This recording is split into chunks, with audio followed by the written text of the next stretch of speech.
By the way, your video seems to be frozen, at least on my side. Okay, I'm gonna rejoin. One sec.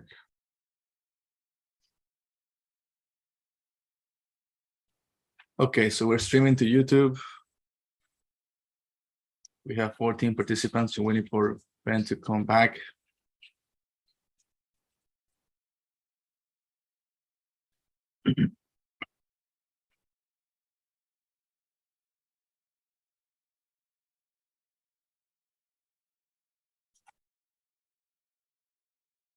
We have a question in the chat. This might not be completely related to today's event, but if you can answer, great. How's your knowledge since you're in? Okay, we have to wait for Ben to answer those questions, and I'm going to enable subtitles before I forget as well. Live transcript. Okay, that should be on now.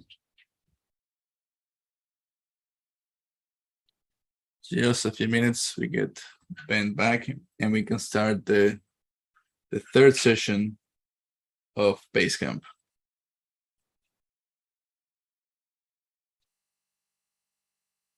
By the way, StarkNet CC happened over the weekend. Actually, no, happened over Monday and Tuesday. And I think you can watch the recording of the session as well on YouTube if you want to learn a little bit more about some of the talks that were given there.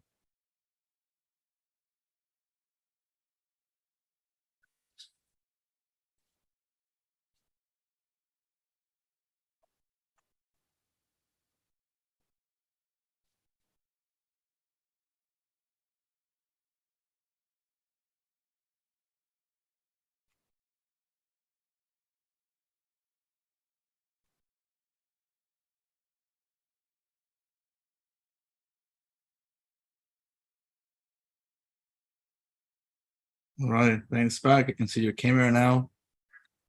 Ben, I think we are set. So I'm just going to switch to send an email to remind people of the link, Okay. the Zoom link. And we have a question in the chat if you want to take a look before you start. For some reason, I can't see chat. Can you just ping chat? Maybe since I wasn't here. Oh, here we go. Okay. Okay, so this may not be completely related to today's event, but if you can answer it, that'd be great.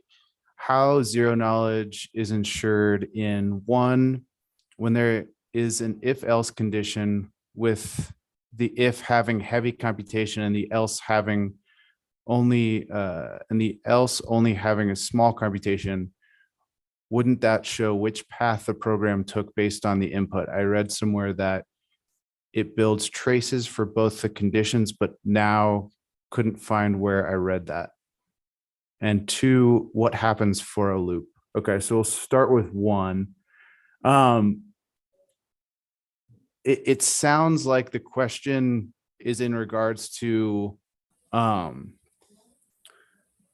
like an attacker deriving the path of execution based on like how many steps the conditional branches take.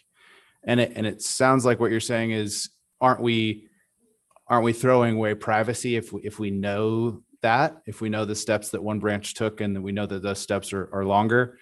And the answer is it doesn't matter. The way that our validity roll up and the way that the conditional works in Cairo has nothing to do with privacy. It just enables the scalability that we get from the Stark proof. So yes, it will have a longer step count if one of those if else branches has longer computation to run.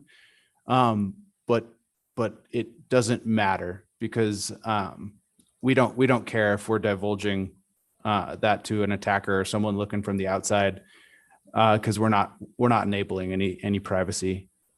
Does that answer that question?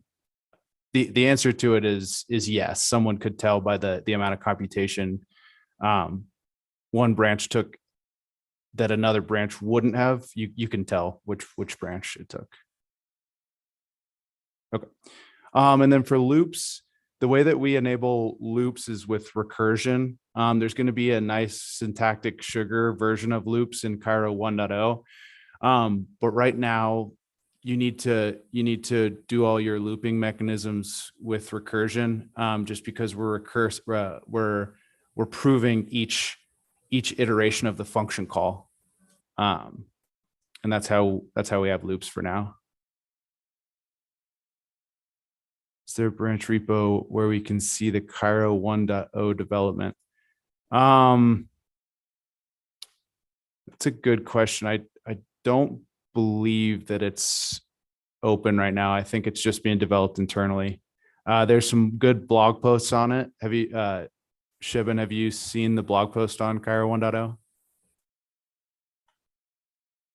Okay. I think that's all that's available for now. And then it's just being developed in-house.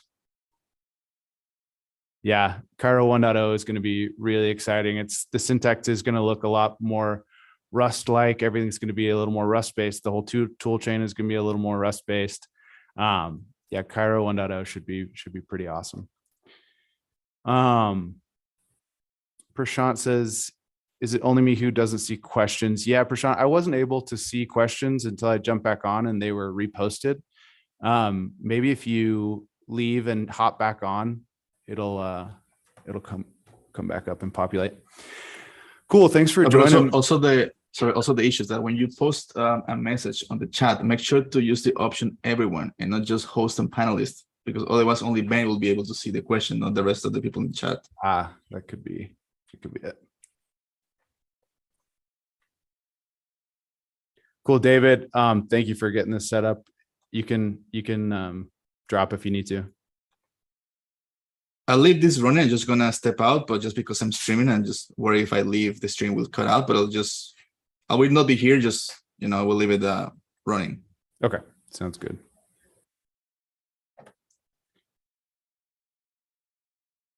I'll repost Shiban's question. Are you able to see that, Prashant?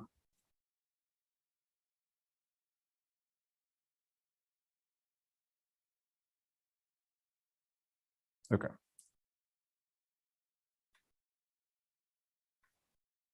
Can someone also just ping and make sure that they can see my screen?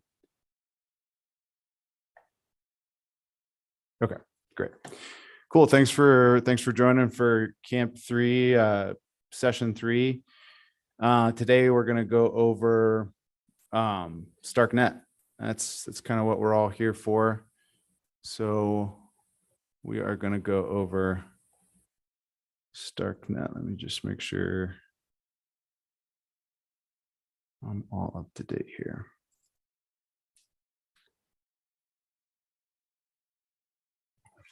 Can you guys see that slideshow?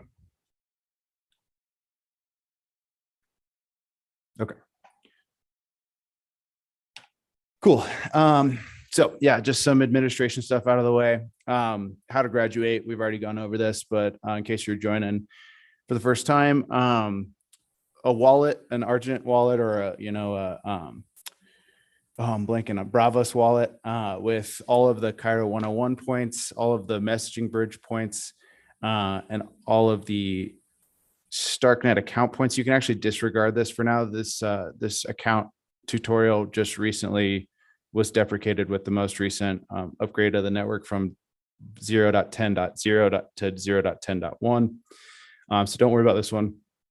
And then StarkNet educational related smart contract or PR to Basecamp or tutorial. One thing I wanted to highlight,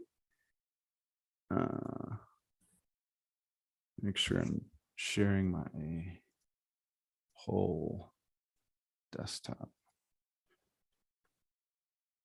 One thing that I wanted to highlight is we had just recently a PR that got merged in, and I wanted to show it to you guys.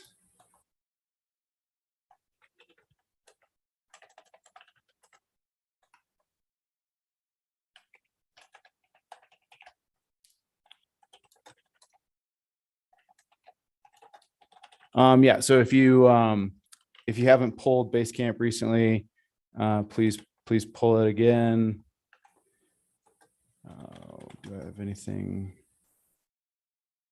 Actually, sorry guys, but don't pull it yet.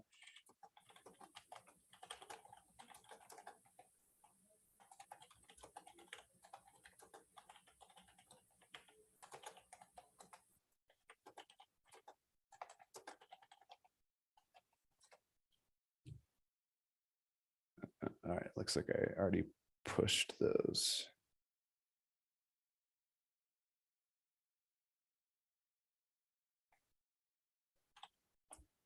Let me just double check.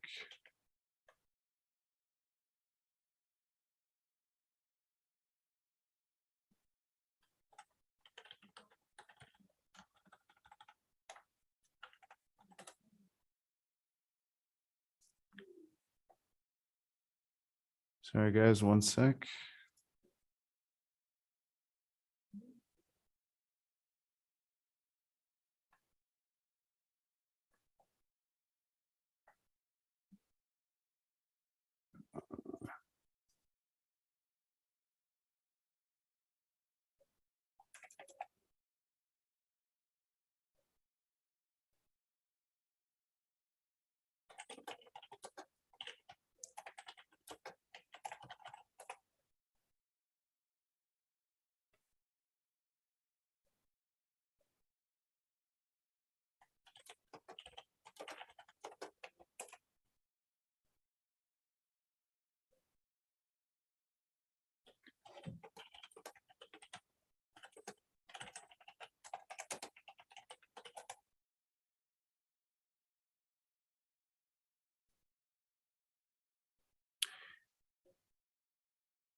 Okay, sorry about that.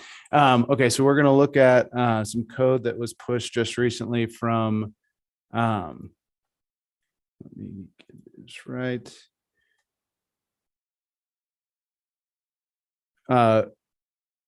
Remy, no, Sheben, who just asked that question. He just pushed this proof of work example in Python.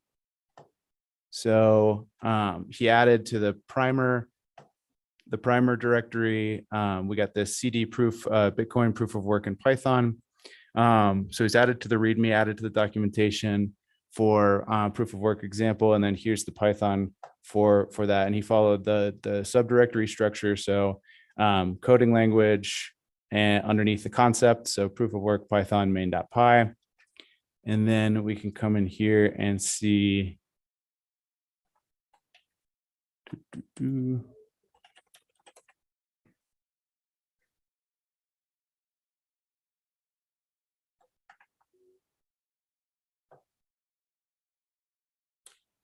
Primer, Bitcoin, proof of work, Python, his Python script, documented with what each function does, each function definition does, and so he gets the nonce and gives us an idea of what proof of work looks like in Python. If you want to run it, follow his code. Sorry guys, I'm all over the place today. CD proof of work Python main.py. Primer, Bitcoin, Python 3 main.py. Cool. So we see on my local laptop, on my local machine, I'm mining. I'm trying to get the nonce at some seed value that's been decided on by the protocol. That's obviously stubbed out at this point, but we're just basically given a good idea of what proof of work looks like and how that actually looks like in code. Yeah, hopefully that kind of solidifies the concept to anybody that's a Python developer. There's also one from me for Go, but again, if you're a Rust developer, C++, really anything, we'd love to see all these subdirectories populated with all of the programming languages that people are familiar with. And so this also applies to the camps, camp 1, camp 2, camp 3. It'll also be broken out by its programming language. But yeah, thank you for that. That's a great addition to the code base. Yeah, he says I should have reduced the mining difficulty. That's okay. That's another cool part of those scripts, is that it gives you an idea of what can be changed, what the config values are. You can put print statements in all of these. See exactly where things are happening. Let's see where the difficulty is.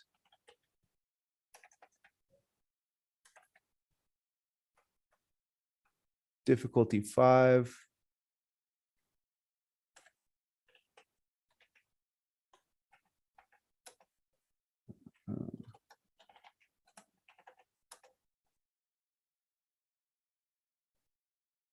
Oh, sorry, I went the wrong way. Yeah, so we can take it down to difficulty 2.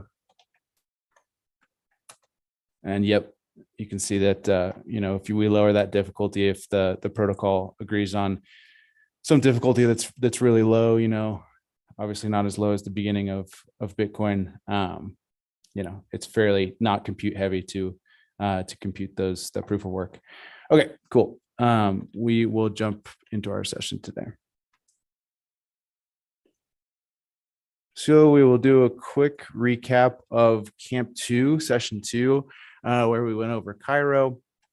And again, feel free to kind of jump into the chat with questions. I think you can also raise your hand. We can try that today. If you do want to jump on and ask a question verbally, we can go ahead and do that. So Cairo is a practically efficient Turing complete Stark friendly CPU architecture. Again, quite a mouthful. When we said practical, we meant Cairo supports conditional branching, memory, function calls, and recursion. Efficient is a construction of the heirs such that we are building a Turing machine that doesn't take to the ends of the earth to operate it and to execute it. So we have some efficient instruction set that we can run our business logic on, our arbitrary business logic on. Lior, a member of Starkware, just had a tweet the other day that he said one set of polynomials to rule them all. And so I think that's a pretty good analogy. One set of polynomials to rule them all, one set to find them, one set to bring them all, and in the darkness bind them. It's kind of a cool way to think of Cairo. One thing we didn't touch on last time is a fact registry pattern. Under the hood of what StarkNet, what the Sharp is actually writing, is that it's writing facts. And so what do we mean by facts, and how do we use them? So once we have a verified proof of the program execution, we have this fact registry. If you are writing raw Cairo, again, we're not writing outside of a paradigm that we're not proving. So we need this prover and verifier concepts. And then we want the verification of that program execution to be available somewhere. That's really the whole point of Cairo code, is for the verification of this logic to be available somewhere. So we have this fact registry pattern, and it's the same way that our core contracts work, which we'll get into today. But just to see kind of at an empirical level how this works, we're going to check it out. So from this diagram, we have Cairo code execution, and then we send the trace to the Sharp, the shared prover. The prover proves to the verifier written in Solidity on Ethereum layer 1 that execution was done correctly, and it writes a fact. So what is a fact? Yeah, and then anything can check that fact exists. I believe we did this last time. We went through the Sharp, the shared prover, how to communicate with it, how to interact with it. We have Cairo compile, built-ins.cairo, and we compiled our Cairo program, and then we submitted to the Sharp. When we submit to the Sharp, the shared prover batches a lot of different program traces and executions together so that we can get an efficient proof to L1. If we were proving every single execution, that the Sharp got, that would be pretty expensive, as we have to write some of those values to L1 and call data. So it batches up a lot of those proofs, which makes it much more efficient to run the Sharp and to run the prover. And then, so that's when we get this job key, the job key signifying that, hey, we might not have written this this specific fact. I know I promised you to tell you what a fact was. Proof of work Python. So we'll head back to Camp 2 for this.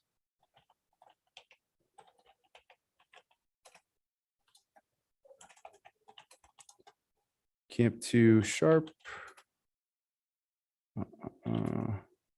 Python fact check. Okay. Camp 2 Sharp fact check. Okay. So like we talked about last time, we have we have everything we need to have a deterministic hash of the Cairo program. We have the compilation output, which is the bytecode for it, along with any dependencies, and then some debug info. So we can get a deterministic hash of what that Cairo program is. And then we also have the CLI tool, Cairo hash program, which will tell us what that hash is. So Cairo hash program, I'm just going to come up here so we can work in two different spots. Camp 2 built-ins Cairo. All right, we will compile it one more time.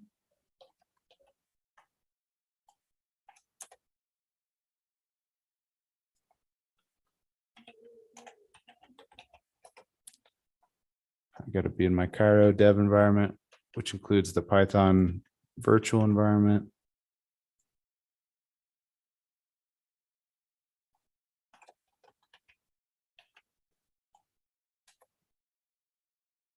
All right, so we have the compilation, which you should remember from last session. So now we will grab the hash of that program. Okay, so that's the deterministic hash of this compiled program, built-ins compiled.json. So if we have the deterministic hash of that program, that's, I know you guys all know what a hash is and what that means, but that's going to change if we change anything to the program. So this program will have a different hash, obviously.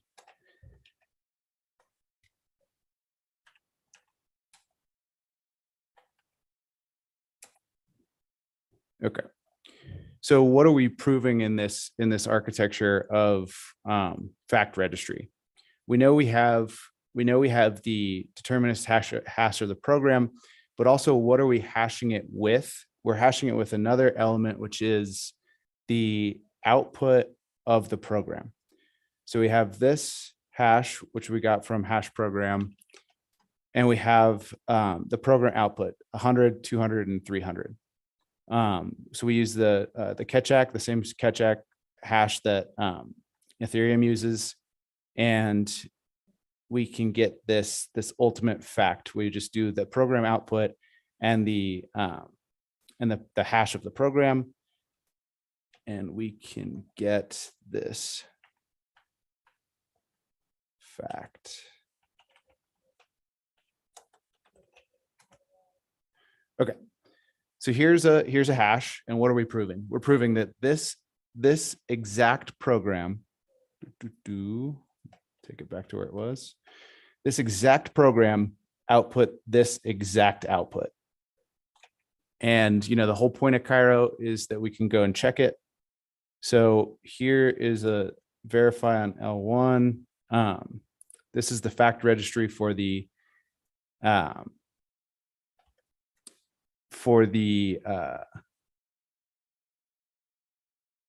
for the verifier, I'm just going to put this Etherscan link in chat.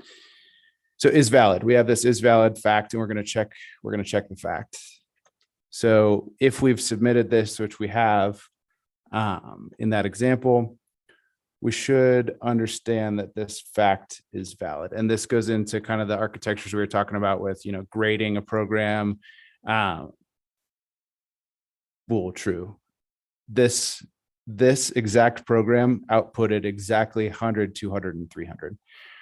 And with hints, in raw Cairo, we can inject hints. So you can have things like a hidden input to this program, but then verify the output of the program. And that's how you get an architecture that looks like, I think I mentioned it last time, where, you could basically grade someone. You could have someone, you could have a test with a rubric, and you could prove that someone either passed or failed that test without divulging the answers. And we can get that proof on chain. And I can have an application on layer one that interacts with that fact, that piece of information, and basically says, the way I saw it would be proving competency on chain. Okay. Any questions? Any questions on Cairo, on fact registry patterns? Cairo in general, we're gonna jump the rest of the day through StarkNet. So a bunch of StarkNet specific stuff. So kind of last call for Cairo questions. Let me pop the chat back open. There's a question from Carlos Colorado. Does the program state has any effect on the program hash? Is it in Q&A, Omar? Yes, in open Q&A. Okay. Yeah. Does the program state hash has any effect on the program hash? It will, if you're thinking about like what output you're proving. So, or no, okay, let me rephrase that. That's a good question. So does the program state have any effect on the program hash? Okay, so the program hash it's not going to affect the program hash, but that's why we have the concept of the fact, which uses the program hash. So not only can we prove that exact bytecode ran, but we can prove that the program state ended with this as the output. So it's not going to affect the program hash. It will affect the program fact, or not the program fact, the fact. Does that answer the question?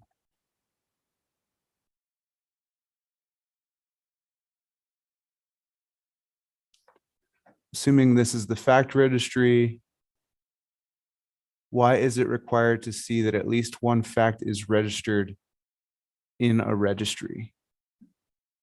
Assuming this is the fact registry, why is it required? Okay, I'm going to go to that link. Shimon.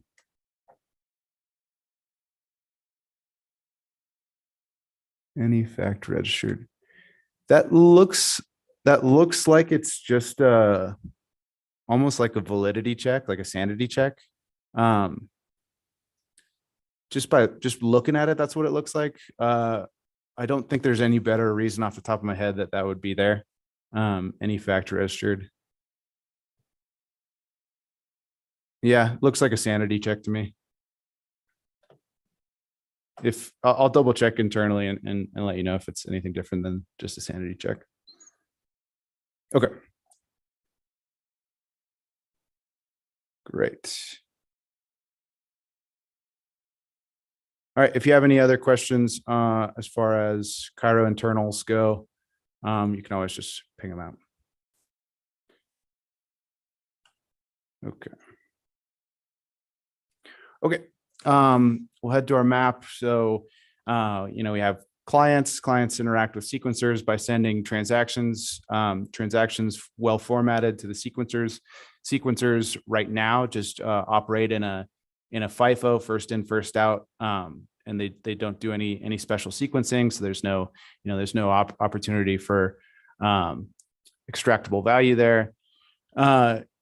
that will be a topic of discussion once sequencers are open source and ran by the community and not just internally. One thing that you do have from us running the sequencers, just because it's a validity rollup, is that you can trust the validity just because you can trust the Cairo state machine execution, like we've talked about yesterday. StarkNet. So StarkNet has StarkNet OS written in Cairo, which we'll go over today. Smart contracts written in Cairo, which is, I'm sure, what you guys are all here for. We all love smart contracts, the ability to kind of compose and deploy all of these awesome DeFi, NFT, anything that your heart can imagine.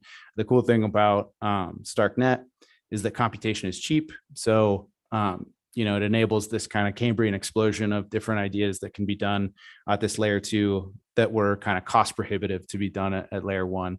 A lot of the ideas I have are educational related. So, people aren't gonna, if gas is like 120 GUI, people aren't going to do like educational related resources on chain. That's something you can now do up at this higher layer. Stark Prover Sharp. So we talked about that in the first session. And then the Stark Core contract written in Solidity and the Stark Verifier written in Solidity. We actually are not going to touch on the verifier today much, besides just that overview of the Sharp. Okay, to give you guys a reworking of the transaction flow. So clients submit a transaction, sequencers include the transactions into a block. That transaction execution is proved to be valid. And that proof is written to L1. And then we also need the state update written to L1 so that we can rebuild the state of StarkNet layer 2 from the data that's available on Ethereum layer 1. And we'll look at that today. Okay, so StarkNet. Cool definition, level setting. What is StarkNet? StarkNet is a permissionless decentralized validity rollup, also known as a ZK rollup. We're trying to kind of deprecate our use of the word ZK rollup. Validity rollup is a much more succinct way of saying, we have this layer 2 world has no concept of privacy. We're not hiding Waldo and his surroundings and proving Waldo. We're saying that all information is available on this layer 2 rollup, and all we're doing is proving the validity of the rollup. And the only thing we're doing is helping scale Ethereum. At this layer 2, we don't have anything to do with privacy. It operates as a layer 2 network over Ethereum, enabling decentralized applications to achieve unlimited scale for its computations. StarkNet contracts and the StarkNet OS are written in Cairo, supporting the development and scaling of any use case and whatever business logic. Cool. Ben, also one quick question that is always on the mind of the community, but will we have privacy in StarkNet in any way in the future? We touched just briefly on layer 3s. I'll show you where in the ecosystem they're gonna sit. All right, so if you look at this, if you look at what enables us to prove the validity of layer 2, we're never gonna enable it at the base layer of layer 2 here. You can have a smart contract, since Cairo is a Turing complete language, you can have a smart contract that, that does anything. You could have encryption, an encryption library that does it in your smart contract, go for it. The whole point is that none of the inputs and outputs are going to be available on the base layer. Now, the reason that StarkNet and validity rollups work is because we have a Stark verifier here on layer 1 and a prover here on layer 2. So if you just take this concept and you shift it up one and you say, okay, let's just have a Stark verifier written in Cairo on layer 2 and something proving the execution of this higher layer, layer 3 onto StarkNet layer 2, you start to get a lot more flexible with the operating parameters of that layer 3. You can start enabling things like privacy. You can start enabling things like hyper scalability. You can kind of mix and match all of these configs at layer 3. The Stark X instances, which we've talked about kind of in passing. We haven't really talked about in depth, but these StarkX instances that sit out here and use the sharp, those are also going to be moved up to layer 3. So those are going to write proofs that get Stark proofs that get proved on layer 2, which then propagate down to layer 1. That's when you'll start seeing things like privacy rollups at layer 3, but not at layer 2. Yeah. Do you think this is something like will be made by Starware, or do you think this is going to come from the community?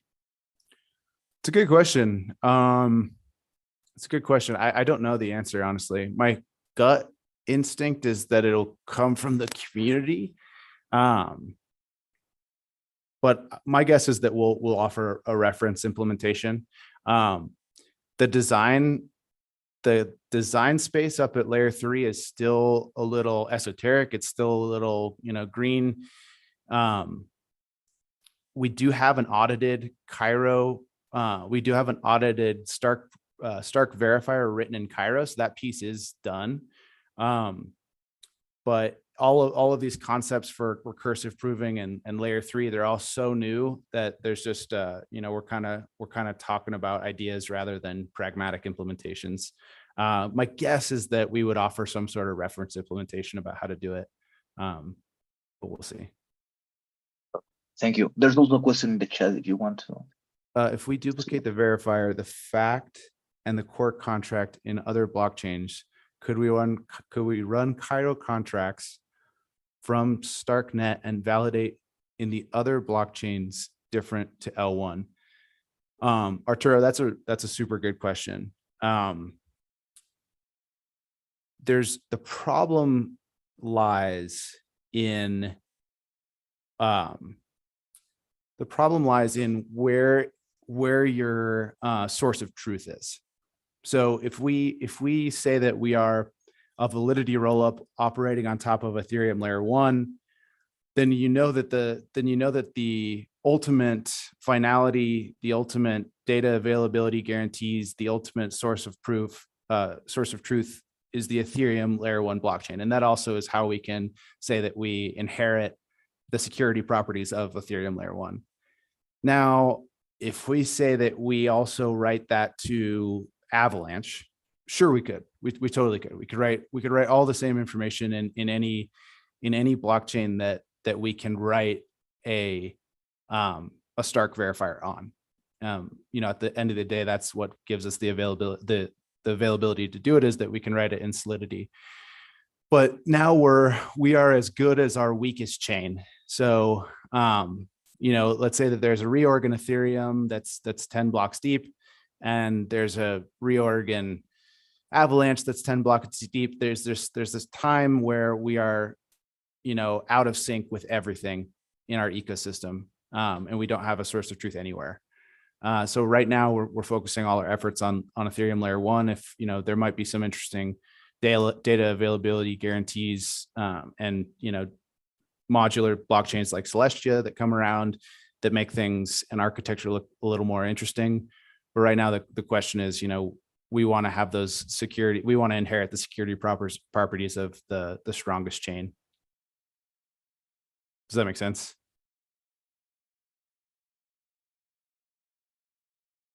I just realized. Okay, cool. I just realized that question wasn't sent out. Let me just ping it out to everybody. For some reason, Zoom defaults to the most restrictive chat options every time. So yeah, there's the question. Okay, cool. Okay.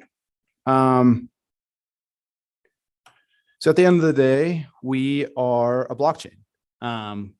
It's a validity rollup.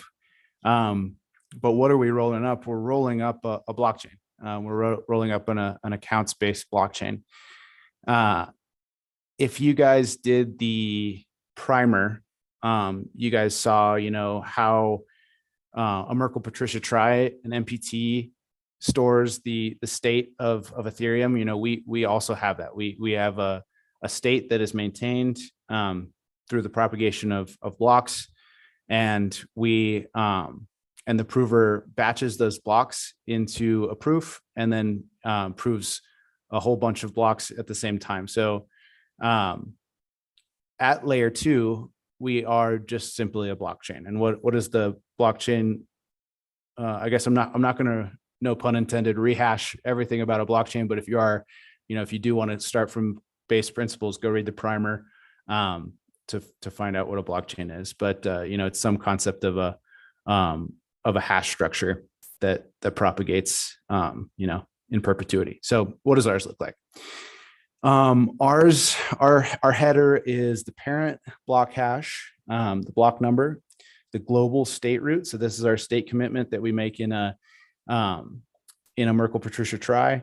The sequencer address, block timestamp, transaction count, transaction commitment. Again, this is another, anytime you see the word commitment, you're looking at a Merkle tree. Event commitment, protocol version, and extra data. Okay. So that all looks good written out in a table, but let's look at what it actually looks like.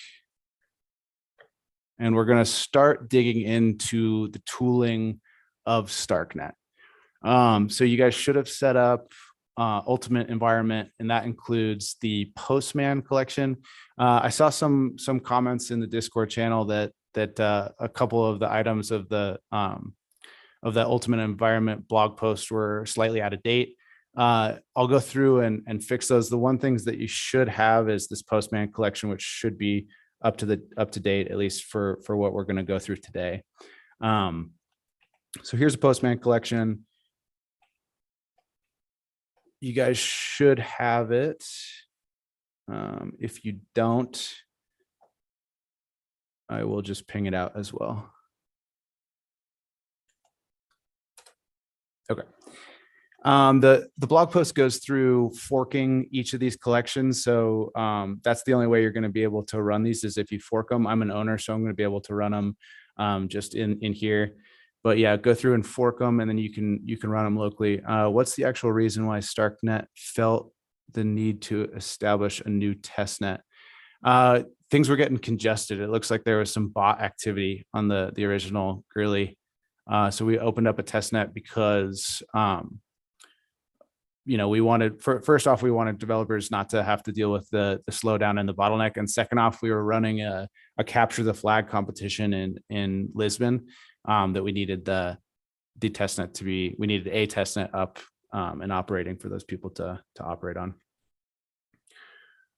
Okay, so here is here's the Postman collection. If you haven't used Postman before, it stubs out network requests, and it gives us a really nice visual representation of what we get back from these network requests. If you're ever confused about what we're actually doing, what we're operating in here, you can kind of refer back to this mental model of what's going on here. We're really asking the sequencer, it's really this interaction here. We are a client, and we're asking the sequencer for information. The Postman collections are separated into a couple different items. So, before we had a node built out by a team called Pathfinder, a team called Equilibrium Labs.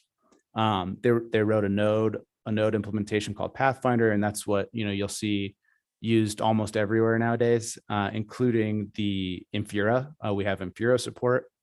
So that's a JSON RPC node, the same way that JSON RPC nodes operate on Ethereum layer 1. But before we had that, we just had a HTTP API, and we still have this HTTP API, and it will allow you to enable this sequence. So clients to sequencers. There's two different endpoints here. So we have the feeder gateway. This is for all read operations, and gateway, which is for all write operations. This is what we're going to be looking at today. So fork these, and you'll be able to run the same query. You'll be able to basically just follow along with me and do what I do.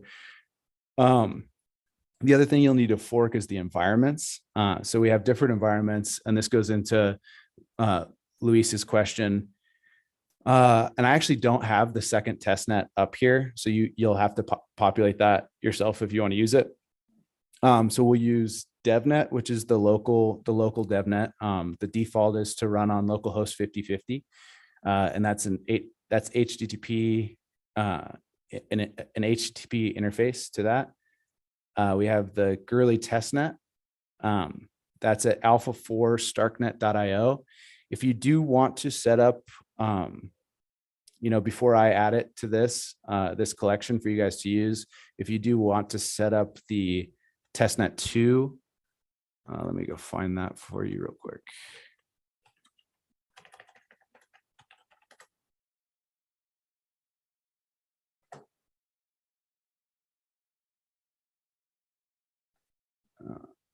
I'll point you to that once I get it.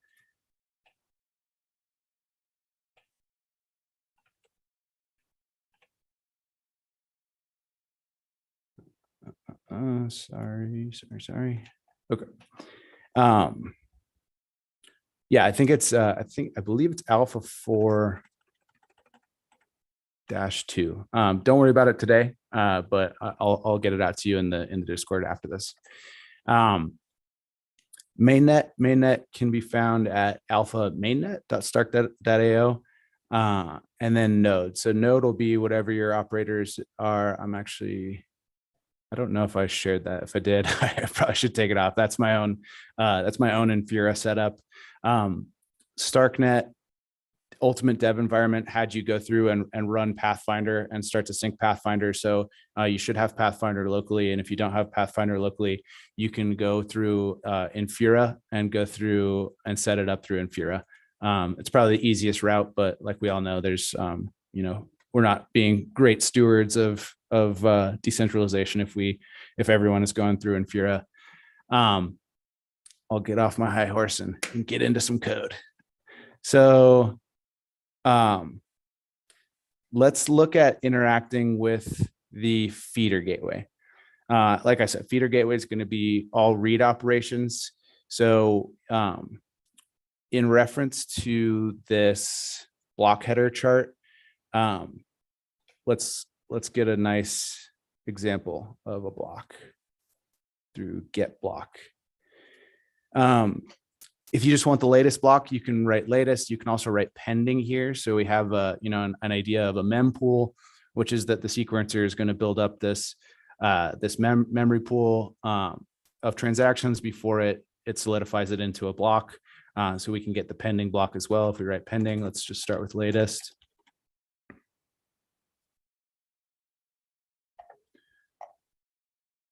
Cool. No transactions in the latest block. Interesting. Block number 0. Oh, sorry. Okay, I was on DevNet. So top right of Postman is where you select your environment. So we'll select Gurley. Gurley is the testnet that's currently running a little bit slow.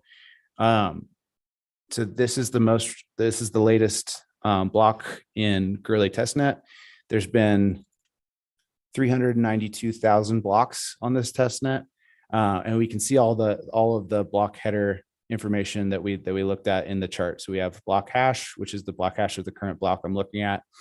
Parent block hash, block number, state root, status. We'll go through what the available statuses are. Gas price.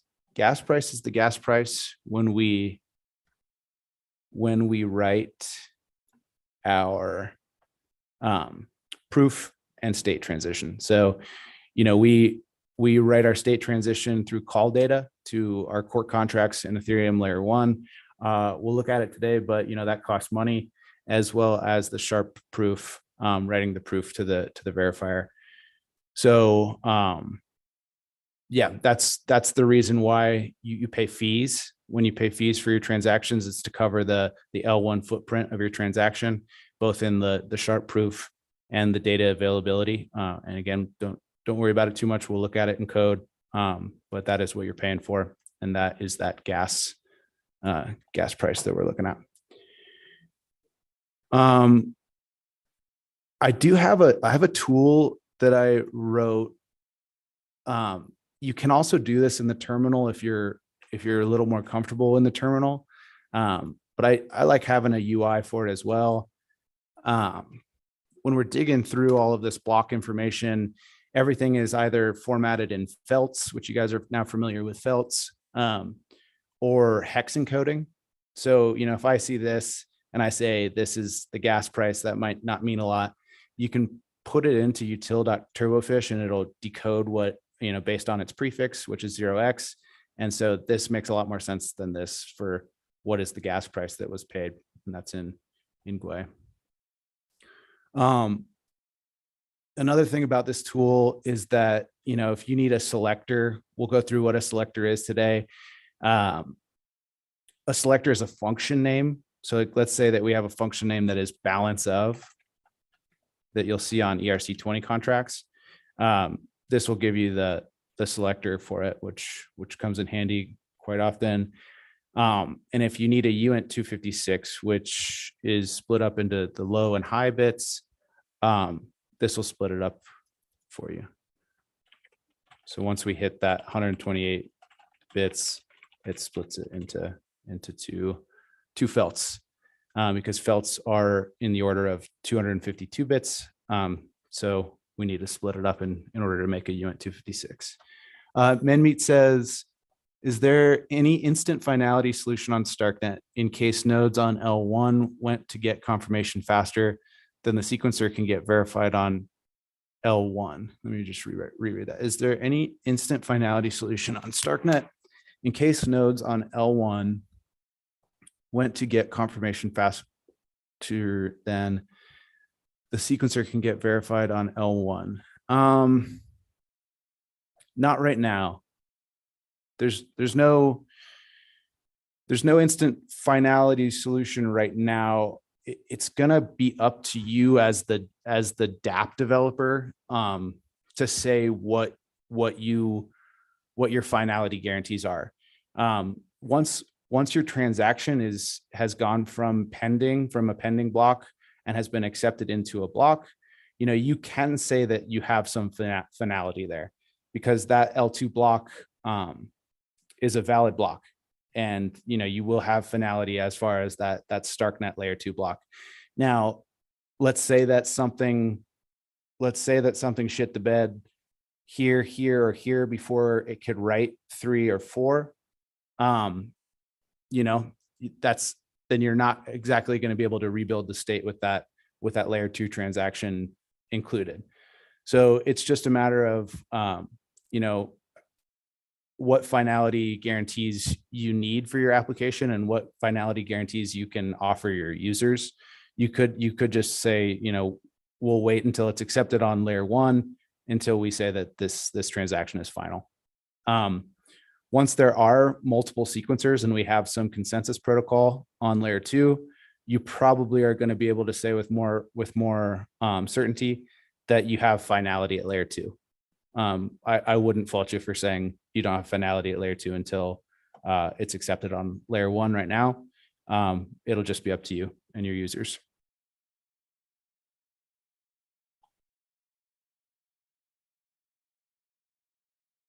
Where else is the concept of a selector is used other than L1, L2 bridges? Yep, I'll get into that today, Prashant.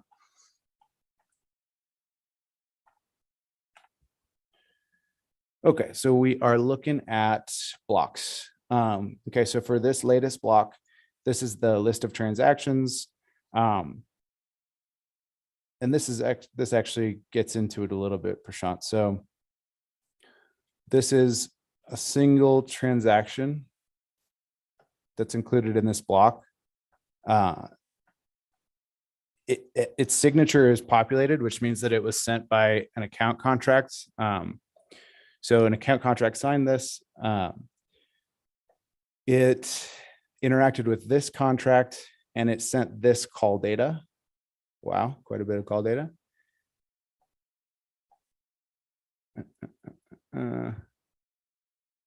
And okay, so this one is going to be transaction version.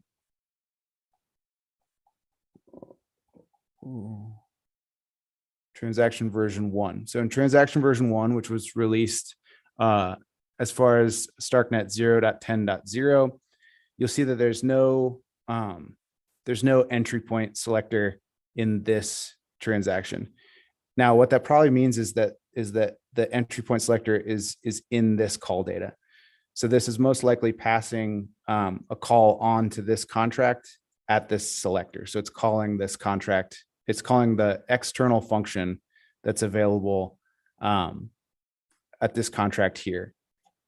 You guys should know, so everyone should have done StarkNet Cairo 101 at this point.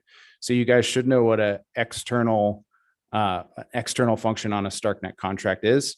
So that is this selector. So if you named your function on your smart contract and you named it,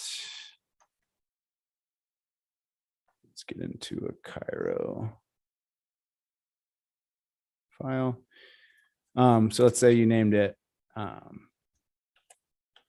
external function name is balance of. We have our syscall pointer, Peterson pointer, range check pointer. You guys should be familiar with that now. Arguments that we'll take. For now, don't worry about any of that. Just know that I named this external function. External is a decorator, meaning anyone on StarkNet can call it. And I named it balance of. That means that the selector for that function that anyone else can call is this. And then this is the felt representation of it. So one way that we become composable is that we, expose these externally decorated functions to anybody else for them to call. And that's how we would get, this would actually be a view because we're just getting the balance of, but let's say this is instead of balance of, we'll say it's transfer. So transfer would be our external function because it's a state changing function, which means it's a write. And the corresponding selector would be this. Unfortunately, there's no way to go back. Otherwise, I would show you actually, I think StarkScan does it. Okay. Yeah, let's look at StarkScan real quick. So I'm operating on the HTTP API. A nicer way to go look at the information that's propagating across StarkNet is through a block explorer. One of the really good ones is StarkScan. So we'll look at what this transaction did. So it called publish spot entries. Publish spot entries.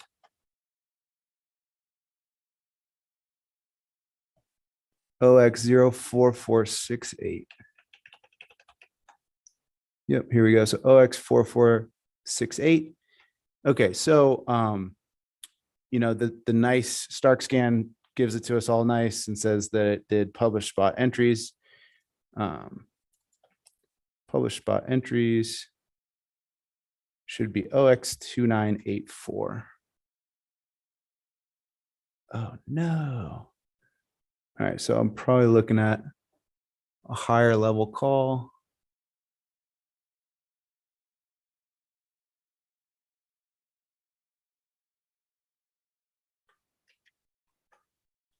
Okay, I'm not gonna dig through this entire execution flow, but I hope that helps at least with some of the what a selector is. Actually, publish spot entries. Huh, it says that it is that. Anyway, sorry, sometimes I get kind of lost in the weeds. I don't want to kind of cause us to come crash into a halt here. Okay, so that's the transaction. Transactions in a block is an array of transactions. We also have the timestamp, the sequencer that sequenced this. This is going to be the same now just because it's being operated by us. Again, once sequencer is open source, multiple clients, multiple operators, you'll see sequencer address change. Transaction receipts. So this is going to tell us what events were emitted from the transaction. These are the events that were emitted from this transaction with the keys and data. Again, this is just the raw block, the bare bones block. If you want to really dig in with a much nicer view of what's going on in this block, I would use StarkScan. StarkScan shows you the signature here and events. Cool. Okay, the whole reason I'm showing you this is so you guys can get an idea of how the block is hashed. So we have camp 3 here, block verification. So, this is a Python script for hashing this block. And this hashes everything you see in these, in this data header table, so that we are not missing any piece of information, including events that are emitted from these smart contracts into this block. So we'll take a block. We'll just take blocks. We'll take this one. I think my script goes against mainnet, so we'll go to mainnet. And we'll take this one, 7.6. The height of the mainnet blockchain is 7,690 blocks. Just keep this in mind, 024D31. And again, feel free to kind of, play with this, put print statements in where you're curious about it. But, we're hashing all of the commitment trees and making sure that we have a valid block here. So we'll say 7690.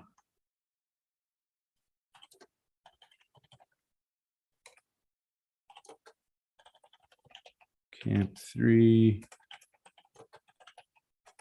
Block verification, Python 3. Verify. I am not in my Cairo environment. Okay, so it's going to take a second to pull that. And in the block, you should notice that we do get the block hash. So this is the block hash for the latest block. So this script is just saying, hey, did we hash the correct block hash that we get from the actual block? Again, a lot of these concepts are in the primer, but if your question is, why don't we just use the block hash that was given to us? It's because it defeats the purpose of the blockchain. In order to really understand the state of Bitcoin, we need to have hashed every single piece of information that went into that block and the blockchain from Genesis to now. Cool. So yeah, feel free to put print statements in there wherever you feel like it. That's how we hash a block. Where are we at time-wise? Okay, we're at about an hour. Let's take a 5-minute break and meet back up at 9:40.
All right. Hey.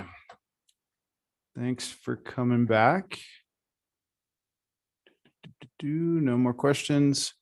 Okay, cool. We will cruise. Okay, so yep, hopefully block verification is good for everybody. Let's go over the transaction life cycle. We looked at what a transaction looked like as well. So we should know what goes into a transaction. I'm going to ping out the docs. So a lot of what I'm talking about as far as the specification goes, you're going to be able to find here, docs.starknet.io. Bring it down here.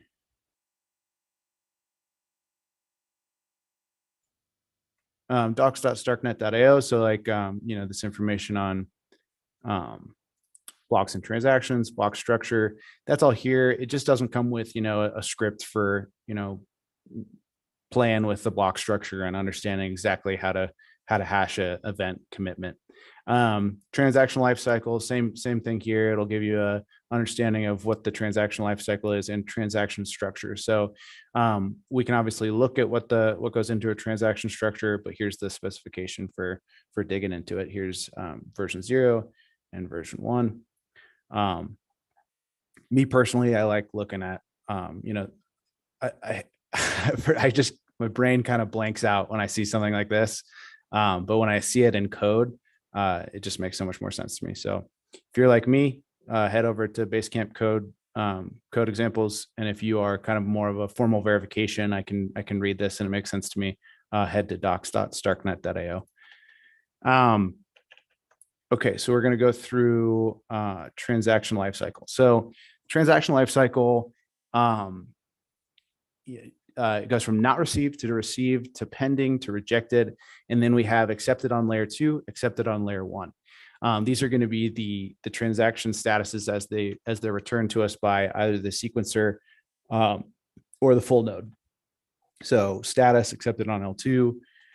We've already had the conversation about what kind of security guarantees we're telling our users as far as finality goes. So you can say that there is some version of finality that you get for accepted on L2. It is in a layer 2 block. That block is propagated, but until it's accepted on layer 1 and proved on layer 1, you don't inherit the security guarantees that Ethereum gives us, which is the full concept of a roll up. Cool. Yeah. So we'll just make sure we didn't miss anything. TX received by the sequencer, it will either execute successfully or be rejected. So if the execution of your Cairo code is not executed correctly, or there's some assertion that didn't match, that will be rejected. If everything went through, the other thing here is, if the fee was extracted and the fee paying account had the correct more than the amount that needs to be charged for the L1 footprint of the transaction. All of that is good. Then we say that it's pending. This is when it's in that mempool. Right now, it's just a FIFO, first in, first out. So the TX is executed successfully, entered a pending block. Rejected. So rejected is the TX executed unsuccessfully and was skipped. Like we have a bad assertion. Okay, so I actually misspoke earlier when I said received. So everything I said about received in terms of like a bad assertion or a bad fee payment, that's actually going to be down here at rejected. Accepted on L2. So accepted on L2, it's in a layer 2 block, but it has not been proved or the state, if a state update was required, it was not written to layer 1. And then finally, we have accepted on layer 1. We've gone full circle with our life cycle here. 1, 2. This is both 2, 3, and 4. Cool. There's OX Iceman, 0x Iceman put together this really cool visualization of the contract. So this is a really high level kind of mind map of what's going on. If you want a really low level idea of what's actually happening on chain, this is what this 0x Iceman put together. and it will show you the actual, let me boost my text, my font size. It'll show you the actual process of everything that we talked about. So verifying the Merkle tree, part of the Stark proving, verifying the Fry protocol. It'll highlight the components, the actual on-chain components that are used in each one of these. So verifying the Merkle tree, verifying the Fry protocol, registering continuous memory pages. These continuous memory pages are facts. So going back to the fact registry pattern, you know, the StarkNet core contracts actually use the fact registry pattern under the hood to make it so we can query the memory pages that are written from the sharp to the verifier, verify the proof and register, and then update state. So whereas this is kind of just a component overview to get it into your head at a conceptual level, here are the actual contracts. And here are the contract addresses. If you are digging in fully, you can also find contract addresses at that docs.starknet.io. Operational info will give you all of the StarkNet addresses. Cool. Okay, contracts. What is a contract? So it's a StarkNet implementation of a smart contract written in Cairo. And again, so it's not the full breadth of Cairo. We don't have things like hints that let us do non-deterministic code jumps. And if you think about it intuitively, you know, we are an expressive, composable blockchain.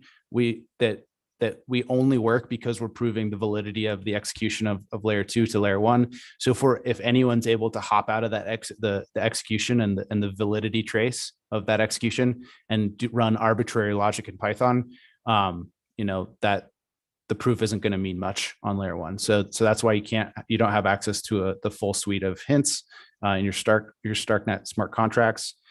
But yeah, it's, you know, for the same reason that there are smart contracts in Solidity, just to enable you guys to build crazy cool shit stuff. We can guess. Subset of Cairo, we talked about classes, we'll talk about today, and accounts. I'm going to hand it to Omar to talk about accounts. Omar, feel free to skip that slide if you need.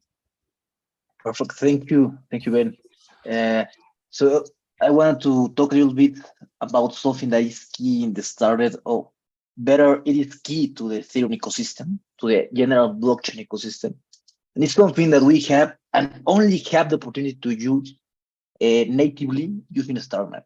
So we heard a lot about account abstraction. Actually, I counted the number of talks about account abstraction during DEF CON. There were six different talks about account abstraction, including one panel where Vitalik was on. So this is a key topic that the Ethereum community has been pushing, but that has not been implemented at the protocol level in layer 1. So getting deeper into this, we can already code it using actually Ben's tutorial on StarkNet.edu. I will share it in the chats. But conceptually, what are we talking about? So account abstraction is so important that we could say that Ethereum is at stake. So Ethereum depends and will depend a lot on account abstraction. So danger number 1 is that most Ethereum users are actually using centralized exchanges. That is, maybe I will ask in the chat, how many of you have a Coinbase account, a Binance account, an FTX account? I'm guessing most of you, even though that you are hardcore developers, getting deep into StarkNet, getting deep into the Ethereum ecosystem, most of you, including myself, I have a Coinbase account. Most of you have centralized accounts. Why? Because self-custody is very hard. It's very hard. We have a private key. We have a sorry, I'm just putting a timer here. So we have a private keys. We have this. We have to write 12 different words in order to recover access to our accounts. So this is really weird, really weird. And even me, I have lost my words at a certain moment, and I have stress about my funds there. So we're securing assets in a very complicated way, and this is not going to scale. There is no way that this will scale to reach the next billion users of Ethereum. So there is no discussion on that. Everybody, Vitalik, Every node knows that account structure is required in order to reach the next billion of users. We have to stop using centralized exchanges. This is the idea of all of this. And more people, the next way of users will be using centralized exchanges, and this is something that we do not want to have. Okay, so danger number two is the imminent arrival of quantum computers. So it will force the entire ecosystem, of course, here including Ethereum, to move to quantum proof signatures. So maybe we can use StarkNet, which are actually quantum proof, and also, as Vitalik said it before, future proof. So we have two dangers that are imminent, that they will be coming, and account structure tries to solve both, and actually it solves them. And only account abstraction can be done in StarkNet at a protocol level. So this is something very interesting.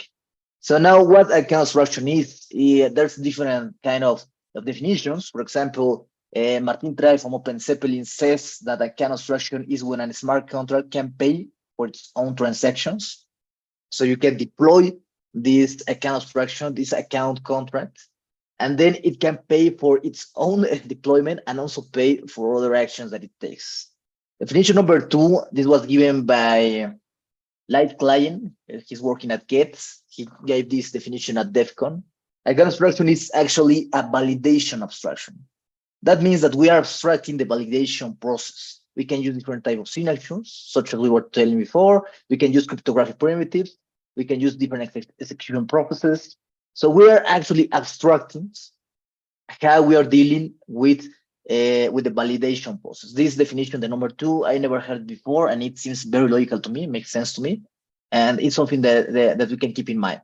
So these two definitions can let us see more or less how account abstraction has a lot of power on what is coming in the following years. So, okay, account abstraction sounds nice. We already saw the problems that Ethereum is at stake, and this is a reality. This is something that people know. Ethereum is in danger if we don't solve this kind of stuff, account abstraction specifically.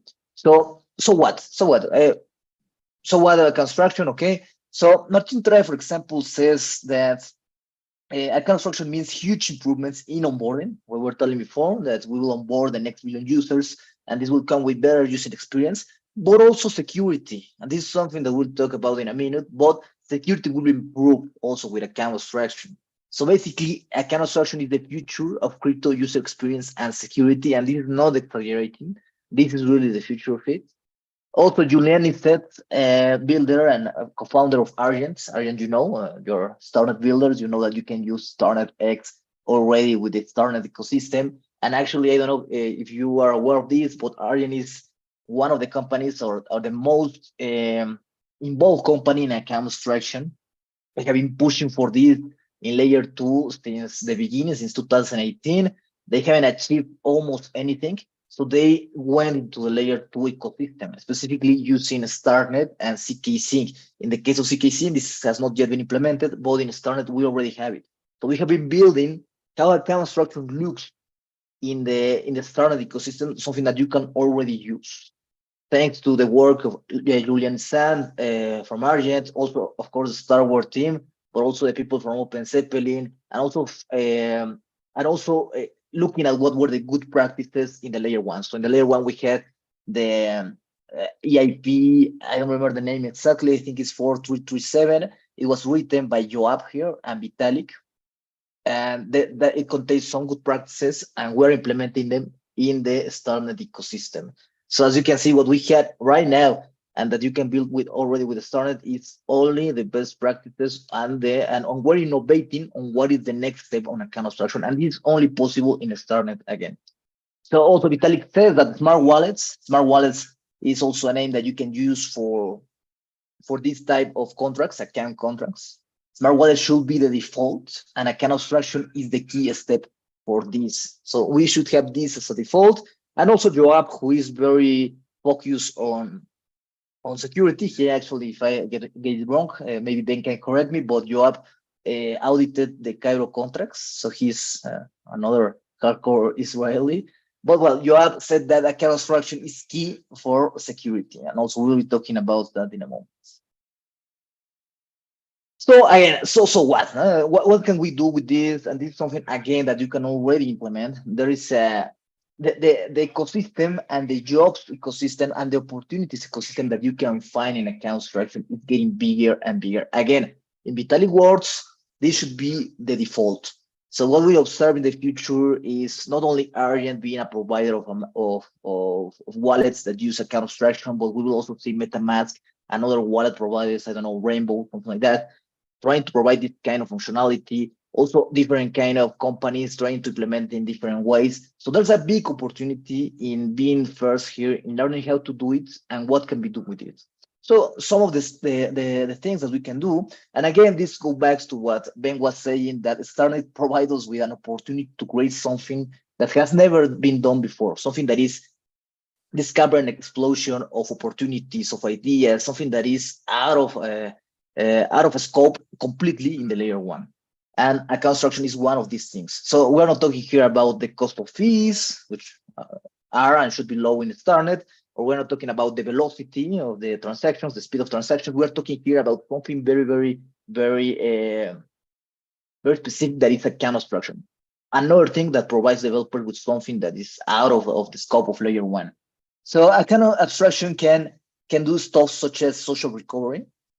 Please let me know if you have any questions in the chat or question and answers. I know this is not that much related to code, but it's something that I found very interesting and very relevant for us to understand StarkNet.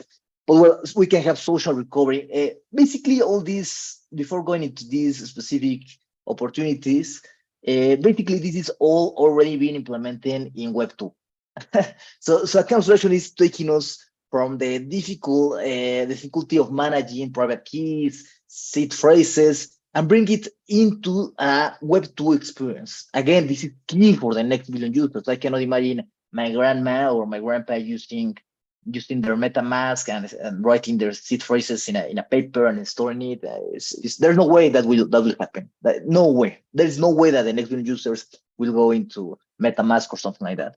So something that we have in Web 2 is social recovery. That is, for example, I can say, hey, I forgot my password. I forgot my access keys.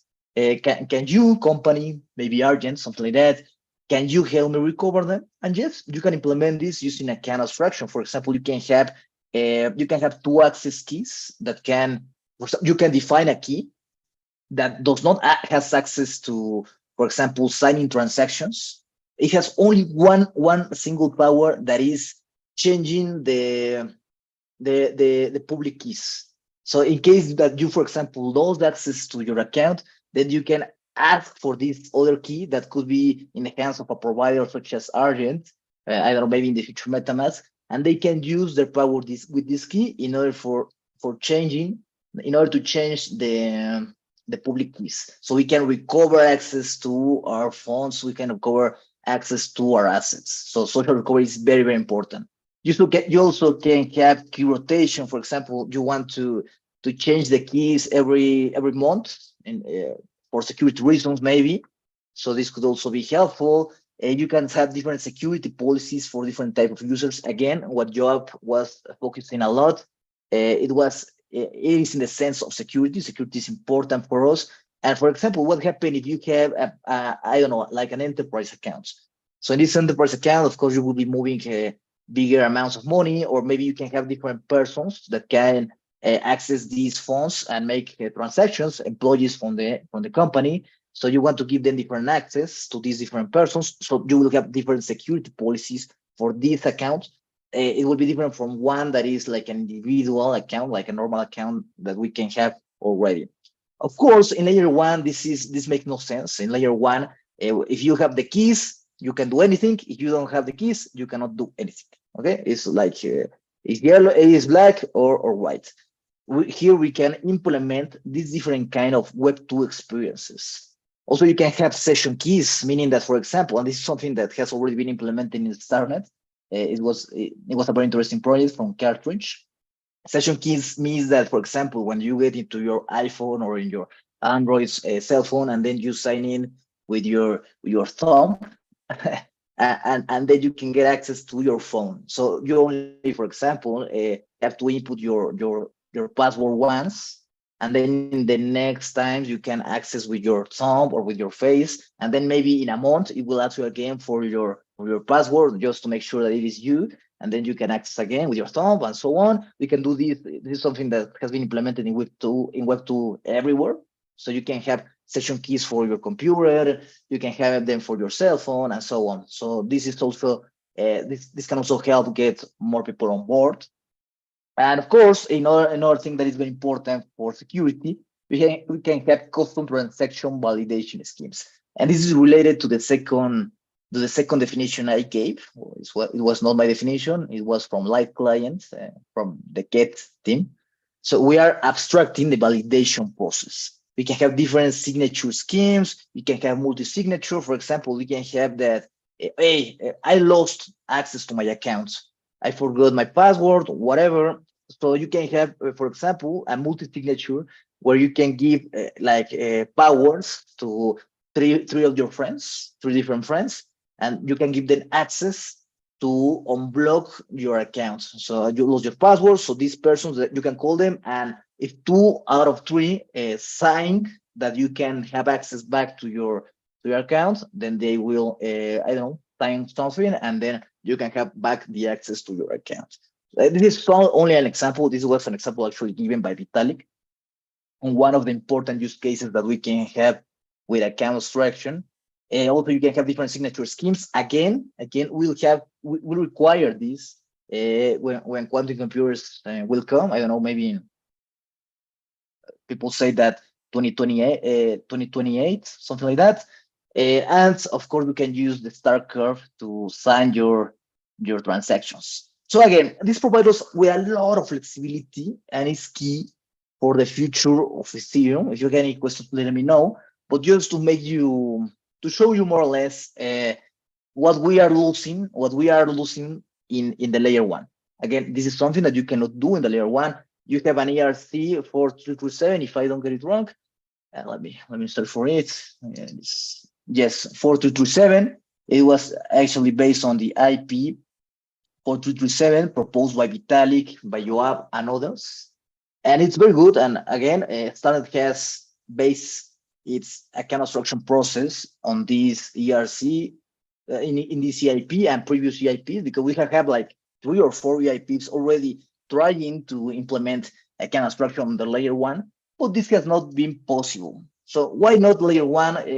We have seen that even Vitalik and the main stakeholders of Ethereum are interested in this. So why not layer 1? And this is a perfect example of the limitations of the EVM and why you can use a different virtual machines such as Cairo or others to implement new things that again are not possible in the layer 1. So this is something that Vitalik himself has advocated for since 2016, since the beginning. He has been talking about this, and it has not yet been implemented. Now the question is why. There's always something more important at the moment. So, for example, we always have some priorities. I don't know, maybe the merge, and now the following. The following upgrades of Ethereum and so on. So there's always something more urgent for Ethereum to work properly. But I don't know, and this is my personal opinion, but account abstraction has been pushed back because it's something like it's not that key to the function, the actual function of Ethereum. If you don't have account abstraction, Ethereum will work well. You won't have any problem. The EVM will work well, but we are losing the scope of what can it provide, because again, Ethereum is at stake, and this is not my word. This is something that was talked a lot during DevCon. You can please look at the panel with Vitalik, Yoav, Julian, and Light Clients, and it's very interesting. But this is something that Ethereum is at stake. And I don't know, maybe the Ethereum community, the core developers have not looked this into, have not looked this into, like they haven't given the priority that this deserves. And this is something that, again, Vitalik knows that, Julian has said that a lot of times, and well, it's a problem.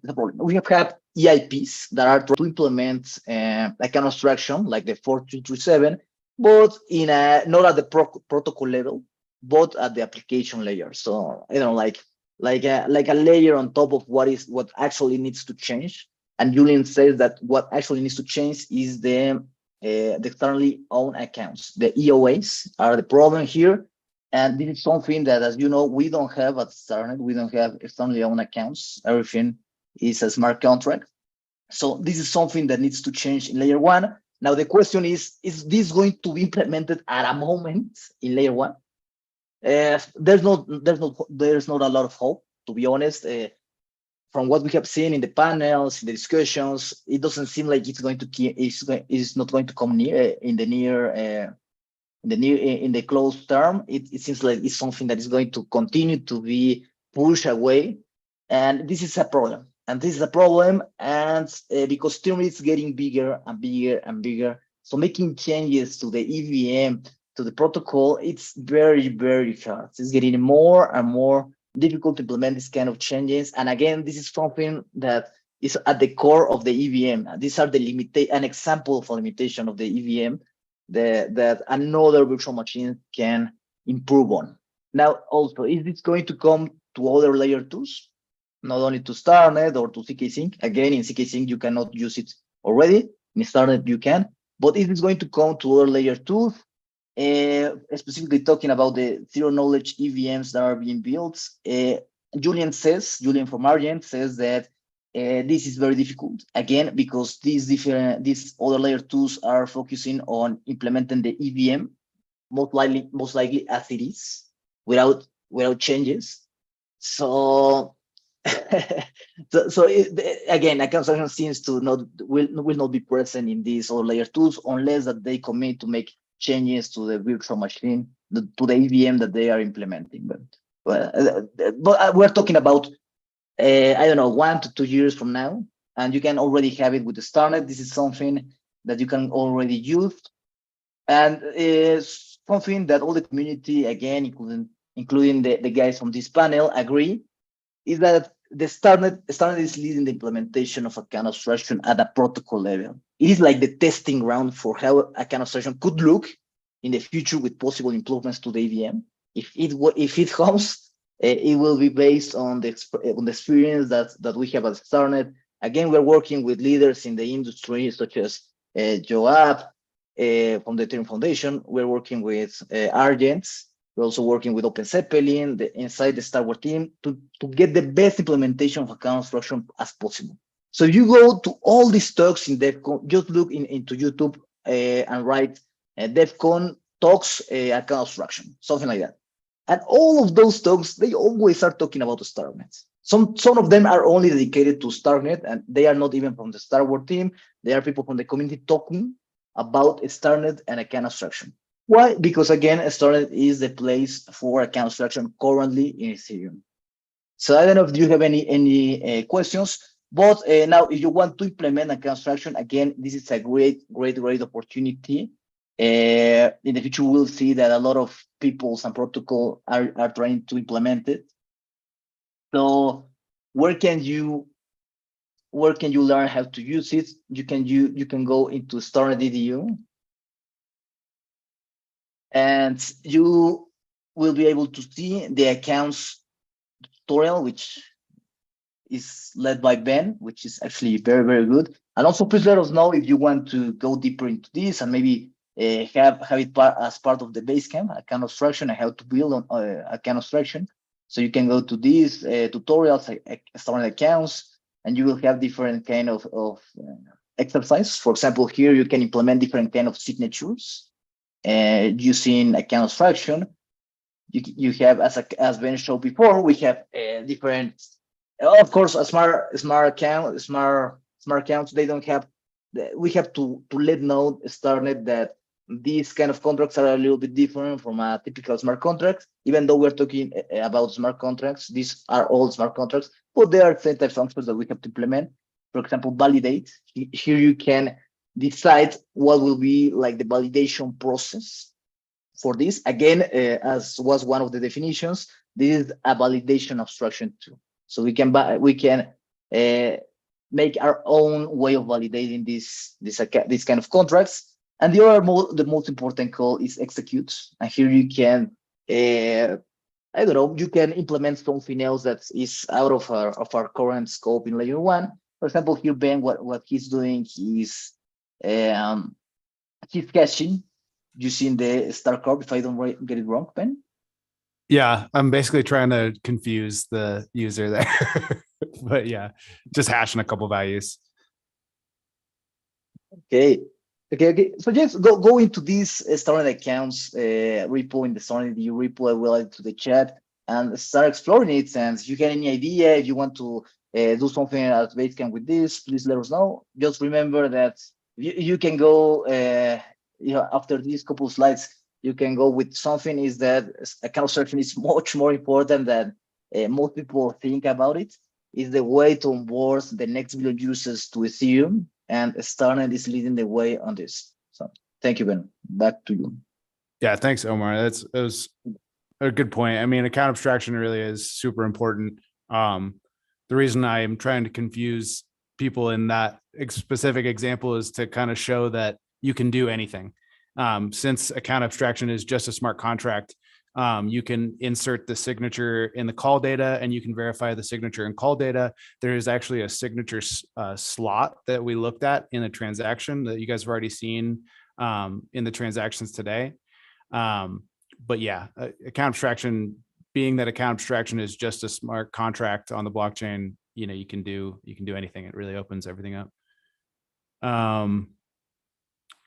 One thing Prashant said with account abstraction on StarkNet layer 2, does Ethereum really need account abstraction? I was trying to find the two googly eyes, the two emoji eyes. And that's kind of how I feel.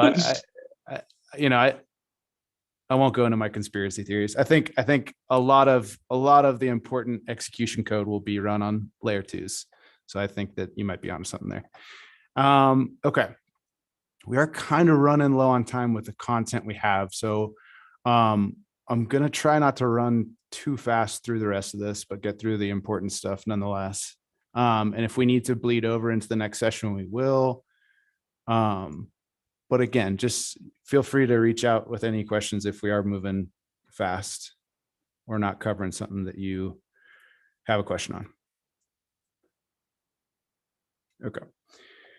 Okay, cool. So storage. So one of the really important things with smart contract blockchains and composable expressive blockchains is contract storage. One of the things that these smart contracts propagate into the future, and one of the things that they compose together, and the reason that we have write operations in a expressive smart contract blockchain is because we have storage. We have some place for these smart contracts to keep information from one executor, from one selector execution to the next selector execution, from one block to the next block. So what does storage look like for a smart contract on StarkNet? So smart contract storage is 2 to the 251 slots that are all initialized to 0. So that's how many slots you have available for reading and writing to your smart contract storage. They're all initialized to 0. And then why? Yeah, kind of like we already talked about, smart contracts need to maintain a state so that they can be, interacted with. When you have a external selector, which you guys have seen in StarkNet Cairo 101, we want that to be a write operation, and we typically want that write operation to be to smart contract storage. If you guys would do me a favor and poll Basecamp, the version you guys have, I believe, has the deprecated syntax. So head into Camp 3 after you poll Camp 3 contracts, CD contracts, and CD Cairo. Okay. So you should have storage.cairo, and storage.cairo should look like this with open curly brackets and closed curly brackets. This is the new syntax as opposed to something that used to look like colon and the word end. We now need to have the open curly bracket, closed curly bracket. Okay. Yeah, Cairo syntax and Cairo smart contract syntax specifically should not look new to you guys. You should be fairly familiar with decorators. So we've already talked about them a little bit in this class. The decorators that we're going to use here is storage var, view, and external. So external being a write operation, something that alters the state or storage of your contract. View, something that's a getter. It's getting a value of your smart contract storage. And then storage var, this is how we tell storage var is how we tell the tool chain that we do in fact want to store something at this slot. We saw that there's 2 to 251 zero initialized slots. So we are saying that we want to store something here. Now we can store things in different ways. If you guys are coming from Solidity, you're probably familiar with a mapping. These are the various different ways that we're going to be able to solidify different types of data types. So we just briefly talked about data types in Cairo. I believe Cairo 101 gets into data types, but we have felts as the native structure.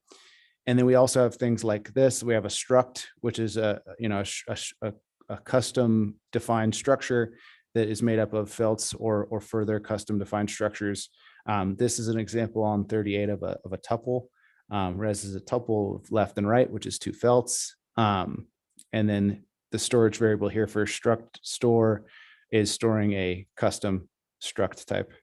And then we have just the single store, which is storing a felt. So we'll go through and look at what each one of those are. When array in storage var, that is a good question that I do not know the answer to. Omar, do you know the answer to that? No, I don't. Okay, we'll try to get your response to that. Okay, so one of the things we get when we do have the decorator for storage variable or storage var is we get an inherent .read and .write function utility. So you'll notice that I haven't defined another function in this smart contract storage.cairo that is read. I should probably search for, is my font size okay here for you guys? Maybe one up. Maybe a little bit of zoom, a little bit more if possible. Yep. Okay. Thanks. Yep. Okay, so you'll notice that I've defined the storage variable here called single store. Single store is a single storage access to a variable that's just a felt. That's the definition from 29 to 31 here. Now, func read in this entire smart contract, I should talk about this real quick. We know that it's a StarkNet smart contract because we have this language directive here. If you're ever curious, if I'm working on a raw Cairo execution or a StarkNet smart contract, we know that on line 4 here. So on 29 to 31, in the rest of the contract here, function.read and function.write are never defined because the toolchain give them to us with the storage decorator. So when I do want to access single store, I then can do it with write operations off of that storage variable. So write, and we also have a read. Syntax here, you can kind of read through it if you want, but so since I've defined the storage variable as just a storage variable to a felt, we're just going to write a felt to it. And, a felt can be a short string. So if you need a short string here, you can write it like that. And again, anything less than 31 characters, which fits into a felt. Okay. Mapping store. So mapping store gives us some version of a hash map. We have an index to a felt. This is going to give us, some lookup table that, I can have one to some, we'll look at it in code. And then multi-store, instead of storing a single felt, I'm storing a tuple, which is of left and right. And then struct store, I'm storing a custom structure, which I've defined here in the smart contract. Okay. Writes, reads, all hanging off of the storage variables. Views. So views views are just getters. You're going to want to have some getters for the storage variables in your smart contracts. These are also free. So, these are just read operations. So anything with a view decorator is free. You can go in and call these view decorators to get the current state of your smart contract.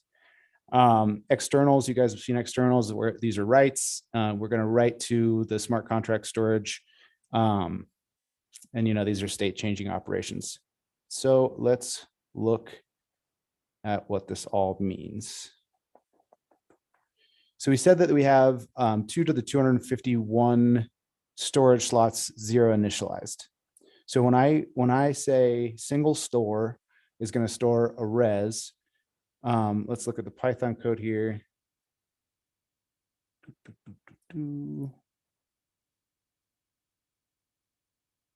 This is the key for that storage value.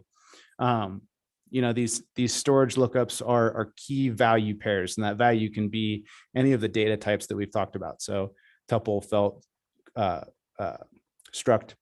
But the key is going to be, if it's a single store, it's going to be defined like this: StarkNet Ketchak. That's a version of Ketchak that's the hashing algorithm used on Ethereum. It's just truncated. If you want the full definition of StarkNet Ketchak, it's in docs.starknet.io. But that's going to give us the key for the lookup here. So I'll show you. Let's see. Shevin said, use a single store for count and mapping store for array elements, and use the count as a key. Voila, you have an array with the current setup. That is a great idea. There's a bunch of interesting workarounds like the one that Shevin just offered up. And you can kind of do things where you unflatten, you can unpack and repack data structures in multiple different data structures. It's slightly out of scope for what we're looking at today, but you can typically kind of rework the data structures in a way that works for you. So let's look at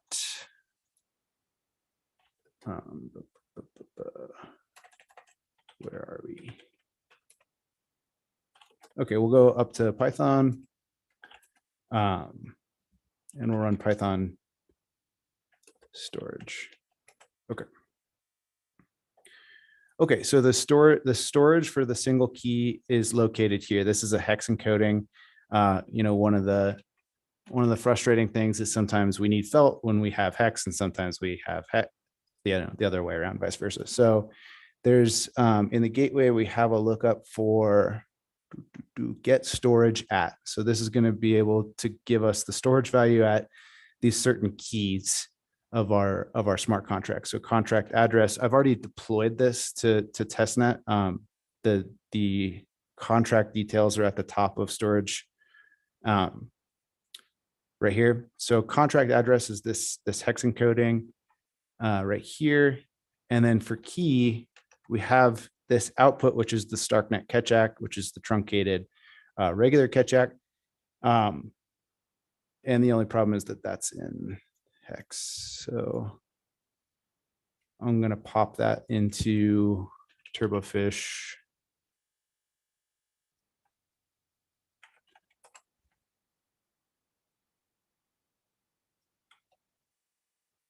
And that gives us this felt. Okay, so as of the latest block at this contract, at this storage key, what's the value? The value is 3. Now that's just, obviously I wrote 1 in here originally, and then throughout the lifespan of the contract, it's been rewritten to 3. And how do we do that? Well, we send an invocation transaction to update single store, an external function that writes a value that's passed to that storage slot. Okay, so for some of the more complex data structures, how do we get the key? So you would think it was just a hash of a hash. It's slightly different. So we have the StarkNet Ketchak encoding of the mapping store, and then we take the Peterson hash of the key with the first element to get us to the second value. Now, we can go down this list and kind of get more and more complicated into the storage values and the key value pairs for our contract storage. And feel free to do that, by the way. This code will give you the answers to all those. But the more sensible way to do it is just provide view functions. So, this will get storage struct store.read. We'll just read the value there, and a view function is free. This will show you a little bit about selectors. So get struct store is the name of the view function. The selector for it is here. So let's call that. There's a post for call contract here. We will grab the contract address.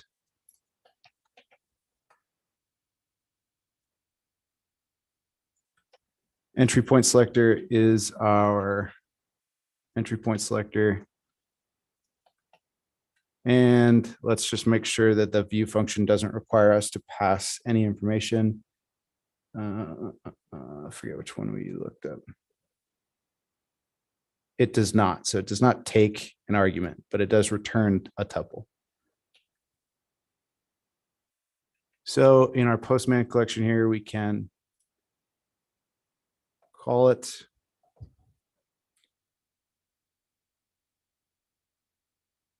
this might be the issue with why we spun up our second test net. We'll let that spin for a second. So what I'm showing you here, though, is okay, cool. So this is these are the map values, I believe.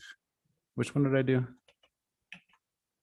Struct store. Okay, so struct is defined like this. Left, center, right. And the values that we get back are left, center, right. So what I'm showing you here as far as smart contract storage is really the entire stack of smart contract storage. The same way we kind of did with APs, FPs, and PCs, you're almost never going to use the raw syscall, which is right here, storage read. You're almost never going to use this endpoint for get storage at by the key lookup. You're almost always going to use the storage var decorators that have been offered, which are .write and .read. But now you guys have some idea of what's going on under the hood with, where these storage, or how the storage is laid out. 10:28. Shoot, we are really running low on time. Omar, the contracts that you generate for workshop series, StarkNet 05. I'll let you answer that. Any questions on smart contract storage here?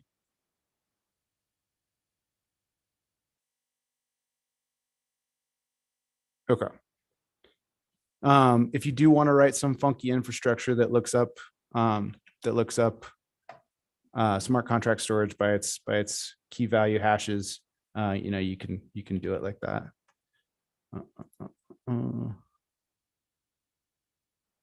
All right, let's look at our slides. Okay, layer 1 to layer 2 messaging. So we only have 2 minutes left. I'm going to save this for the next session. The next session is going to go over, smart contract development. It's probably why most of you guys are here. It's why I'm here, to build cool stuff. So you guys have gone the really hard route of learning the moon math, how the moon math applies to Cairo, how Cairo applies to StarkNet, and now you have learned the entire architecture of StarkNet, or at least most of the architecture of StarkNet. From here, we're going to get way more practical. We're going to start writing smart contracts. We're going to do, a little more fun things. But I am going to save this for the next session. So we're going to split the next session up in 2, smart contract development, some of the good tooling that's around the ecosystem like Protostar, Nile. We'll get into test-driven development. And we will go over a little more of the high level concepts of StarkNet, like L1 to L2 message passing, L1 to L2 message passing. Let's see if we missed anything else today. Yeah, so we'll get into state transition and fees. So, when you do pay an invocation transaction fee, what are you paying for? Why does a transaction cost money, and why does it cost the specific amount of money that it costs you? So, in order to prep for next session, the workshop is L1 to L2 message passing. Okay, that's good. The tutorial is really good, so you won't need to know any of the stuff that I'm going to teach you next session, and you'll have a bit of a primer going into that session, which will be nice. And we could probably get some more pointed questions as far as the content we go over. Was there? Yes. So graduation. So like Sheben, I think you've already completed your graduation requirements with that PR. So, if you guys are looking for requirements for graduation, it'll be some PR to either one of the tutorials or Basecamp or a education related smart contract on StarkNet.